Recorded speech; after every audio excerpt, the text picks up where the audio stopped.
Hi there, my name is Steve Gearhart, and this is the Unagi Observer. Thank you so much for stopping by and watching this week's video. I'm going to really just kind of jump into it real quick because I'm really excited about this really brand new anime. It's called Cyberpunk Edgerunners, and it's on Netflix right now. And so yeah, let's just go ahead and get started.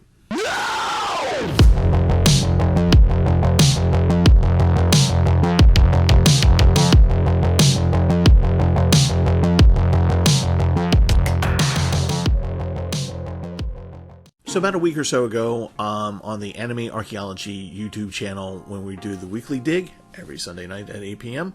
So stop on by if you'd like. That's the quick little plug. We were talking about anime news, and one of the things that came up was that Netflix with Studio Trigger, you might know them with Kill la Kill, decided to do an anime called Cyberpunk Edgerunners, and is currently playing on that platform. If you don't have Netflix, you might want to, because this is actually worth your time. So I'm just going to jump into the plot and talk about the plot so far as I know it, because I'm on episode 5. It's 10 episodes, and so far it's been a really great ride. I don't know how this is going to end. But it is true cyberpunk. So let me just go ahead and describe the plot to you. And so the protagonist is this kid named David Martinez. His mother is a kind of like an EMS kind of person, drives around in a hover ambulance kind of thing, saving people's lives. It takes place in the year 2077. More on that in a moment. And it's in this dystopian cyberpunk society where, corporations are, the power behind the government, so to speak, and it's kind of flagrant. And David Martinez does not come from a rich family. He doesn't know who his father is. His father's out of the picture. And his mother is trying to scrape cash for him to be able to go to this really nice school that is really for the kids of corporate executives. And but the thing is that he was able to get in because he's really smart, and but other than that, he really doesn't kind of fit in. He's got a mohawk, the whole 9 yards, and he really kind of doesn't want to be there also. So he's in this corporation school, and by the end of the first episode, this is not really a spoiler, he's out. I mean, you kind of get that feeling within the first 5 minutes that he's not going to last long here. So as he is trying to navigate his world as it is right now in this dystopian, very high cost of living society, like the barest of necessities costs money, and people are having a hard time making ends meet. That's a cyberpunk trope, by the way. A thing happens. I don't want to say what the thing is, but a thing happens, and then that causes him to go onto his story arc, where he joins up with a group of cyberpunks who are basically, they're doing illegal things, and he kind of doesn't care anymore. He's not with the school anymore, but there's still connections, right? So one of his classmates, who is a bully of his father is developing tech, and this is the underlying story plot. His father's creating this tech that David Martinez seems to be able to handle. And David Martinez, at this point in the story, is not very modified. He has the modifications that one would need to live in that kind of society that everybody else would have, but he isn't mobbed up, right? He doesn't have like prosthetic arms that shoot firearms and things like that. No, he doesn't have any of that. He's just got enough to function in society. He does have a little bit of what's called wetware, wherein that he can, with a mental command, he can augment his speed a little bit, his strength a little bit, his reaction time a little bit more, so that he becomes a little bit more, he's got an edge on regular people. But if he were to go up against someone who is what they term in anime is chromed up, meaning that they have the prosthetics and all that stuff, he's not going to do so well. So, and he also kind of wants to be chromed up a little bit, but of course he can't afford it. So he joins into this gang because he has literally nowhere else to go. And it's a band of these different types of misfits with different types of abilities. You have your techie characters. You have your net runners. You have your what I suspect to be an android. and you have all these interrelationships, and they kind of take David in and teach him how to be a cyberpunk. Now, what you see as part of the main story is him evolving into a cyberpunk by episode 5. At episode 5, that's when the real story kicks in. You actually meet the corporate guy, Tanaka, who is interested in David because David apparently can handle high tech that would normally drive other normal people insane in their use. And that's another cyberpunk trope. I'll get into that in a minute. So that's where I'm at in the plot of the story, and it's just an engaging plot, even though it is a basic cyberpunk trope plot. It fits in very much with the genre. So just to explain cyberpunk for a lot of you who probably are not that familiar actually with cyberpunk, maybe you've seen Ghost in the Shell, maybe you've seen Blade Runner, things like that, but cyberpunk as a genre has this a lot of different tropes to it. One of them is that technology is not always a good thing, but people have to use it.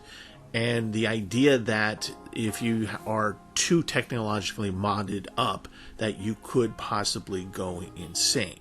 And so that's a theory that runs through Edgerunners in this anime. And so that's the fear for people who want to become cyberpunks. Is like, how far do I change my body before I start going insane and become a psycho, right? So that's one trope. And the other trope, of course, is that the corporations run everything and there's a conspiracy behind everything. So there's that trope that you get. The third trope that you get in Edgerunners is also that if you're not in a certain level of society, things are just really hard. It's really hard to get by during the day. And this trope, I want to spend a little bit of time on it, simply because there's a thing that happens in the first episode. And at first glance, David Martinez's reaction to the thing that happens, you're going to be like, wow, what a little jerk. And it's just like, well, no, this is the reaction that most people are going to have in that kind of a world, where to stop moving, either literally or figuratively, means death. So, everyone every day is going out to scrape by to get enough cash just to keep the lights on, to pay the rent, to eat, to even run your to run your clothes dryer, or your clothes, washing your clothes. There's a scene where David's sitting there watching his school uniform getting cleaned in the washer, and it shuts off because they don't have enough money to keep it going. So everything's tough, everything's hard. So you can only spend so much time on certain feelings before you have to go, I need to survive, I need to go to the next step. So when you watch the first episode and you see that reaction, you're going to be like, but there's a reason. That's an actual cyberpunk trope that happens a lot in the genre. So we got a lot of cyberpunk tropes going on in here. And the other thing that I wanted to mention was that the interesting thing is that, as you know, Studio Trigger is doing the anime, which means that the animation itself is like very colorful, it's very vibrant, and it's based on clip art from the video game, or the online game Cyberpunk 2077, the one that Keanu Reeves is involved with. And so there's a lot. So if you're familiar with the artwork with that, or you're familiar with the game, you're gonna see a lot of Easter eggs within the anime referencing back to the video game, because the anime is based in the same universe as Cyberpunk 2077. So that the artwork in both is very colorful. It's very in your face. It's very garish at points. It's just like, here, look at me kind of thing going on. And it's just and it moves, just like normal Studio Trigger stuff does. They get when they go into these action sequences and things just happen, you're just like, I can barely keep up. That's Studio Trigger. So they were the perfect studio to do this particular story. And it's one of those things where the cyberpunk genre is really hard to do in terms of live action. It's very rare that you can see live action TV shows or movies that pull it off like Blade Runner does. But animation has a little bit easier time of it. Ghost in the Shell, things like that. And because you're able to do things. that can translate meaning, of what's going on to you immediately. So it's just, the animation, of course, is always with Studio Trigger top notch, and it's top notch here as well. One of the things that you will notice in here, for those of you who are otaku and anime and pay attention to things, this does have a budget. Boy, does this have a budget. They did not spare any expense in making this thing beautiful, in your face, compelling story. Even though it really is a basic cyberpunk genre story, it still makes, they make it interesting for you. And that's kind of one of Studio Trigger's big things, is that they're able to do interesting things well. And this is a case of that, an example of that. And part of the budget was clearly spent on, oh my god, the soundtrack. The soundtrack, the soundtrack, the soundtrack. My god, the soundtrack. It is so amazing. I'm going online here, and just kind of like, each episode has its own list of songs.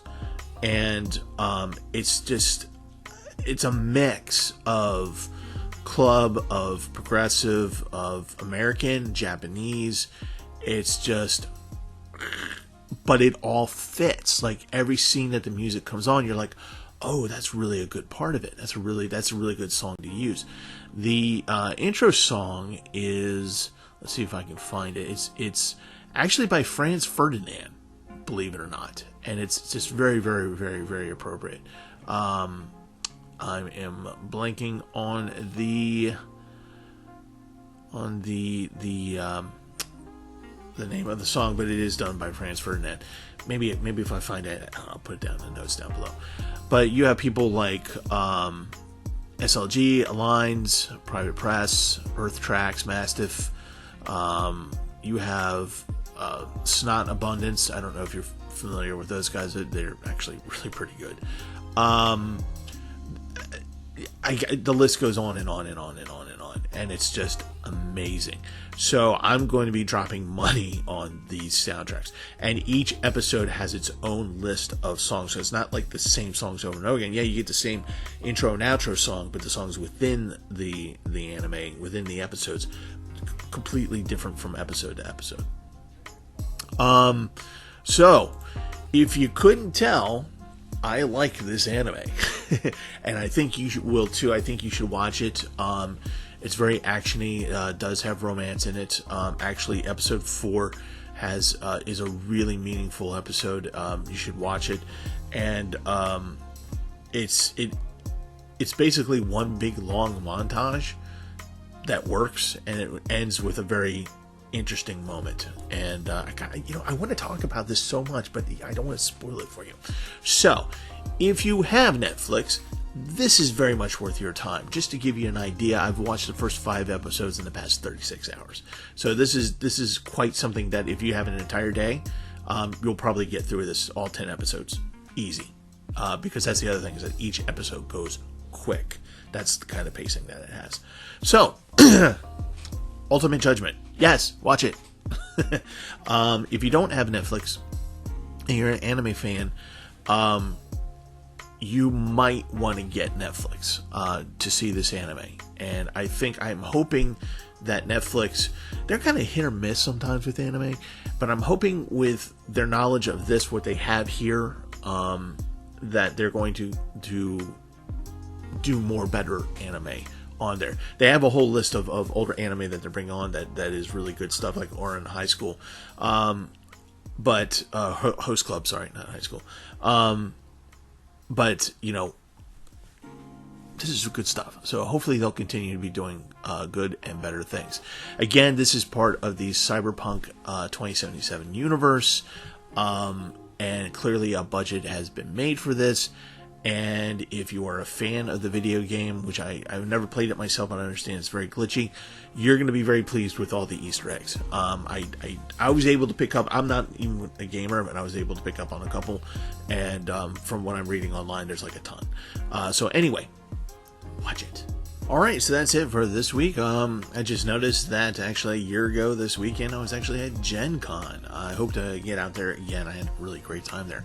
Watch, of course, Cyberpunk Edgerunners, and check out the soundtrack. And also, if you want to see an example of their clip art, go online, just Google it and you'll see it. Or if you want, check out down below, I have a link to my Spotify where I have various Unagi Radio playlists, and I use a lot of the Cyberpunk 2077 clip art for, as the icon for these various playlists. So if you want to check it out, please do. There might even be some new anime on the site too, link down below.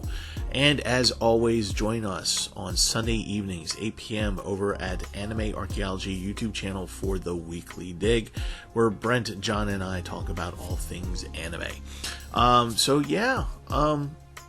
Take care of yourselves, and I'll see you guys next time. Love you.